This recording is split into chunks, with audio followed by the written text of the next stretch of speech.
Hello guys, আমি হলো পং সাংবাদিক। আপনাদের মাঝে আজকে উপস্থিত হয়েছি আমেরিকায়। বাংলাদেশ বলেছিল যে আমেরিকা ইসরায়েলের বিরুদ্ধে বলে বাংলাদেশ লড়বে। এই জন্য এই কথা ট্রাম্প দেখেন এদিকে কি করেছে, সব ব্যালিস্টিক মিসাইলগুলো বাংলাদেশের দিকে তাক করে রেখেছে। এখন আমাদের দেখার পালা বাংলাদেশ কি করেছে। দর্শক, এখন আমরা চলে এসেছি বাংলাদেশে। তো আপনারা অবশ্যই দেখতে পারতেছেন বাংলাদেশেও চিকনগুনিয়া নামের কয়েকটি পারমাণবিক বোমা সেট করা হয়েছে।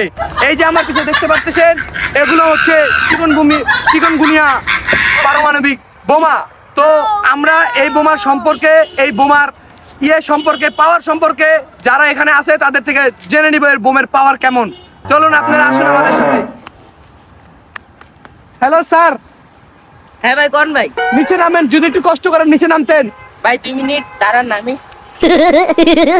আমি এসেছি পং কোম্পানি থেকে। আপনাদের এখানে যে দেখতে পারতেছি মিসাইলগুলো, আপনারা এগুলো কাদেরকে উদ্দেশ্য করে টার্গেট করে রেখেছেন? আমরা একটা রাখছি আমেরিকাতে আর একটা রাখছি ইসরায়েলে। আপনারা যে এই চিকনগুনিয়া নামক দুইটা মিসাইল আমেরিকা এবং ইসরায়েলের দিকে যে তাক করে রেখেছেন, এগুলো দিয়ে কি আপনার কি মনে হয় আপনারা কি ওদেরকে ধ্বংস করতে পারবেন? আপনি মনে হয় জানেন না এগুলার ক্ষমতা কি। এগুলো পুরো ডেঞ্জার অ্যাকশন। এটি একটা মারলে আমেরিকা ডাইরেক্ট ঘুরে যাবে, বুঝছেন? চিকন বোমা এটির নাম। আপনাদের কি এই দুটাই বোমা, আর কোনো বোমা আছে?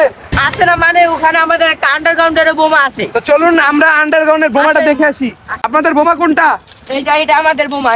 যখন আমরা হার মেনে যাবো তখন এটা আমরা লঞ্চ করবো। আপনারা দেখতে পাচ্ছেন এরকম বিশাল একটা বোমা বাংলাদেশে আছে। এই বোমাটা মারলে কি হবে? পুরা পৃথিবী ধ্বংস হয়ে যাবে। এটা মারলে পৃথিবী ধ্বংস হয়ে যাবে। আমাদের দেশ বাদে। ওদের দেশ বাদে। তো চলুন আমরা এবার পাকিস্তানের ক্ষমতাটা দেখে আসি। আপনারা দেখতে পাচ্ছেন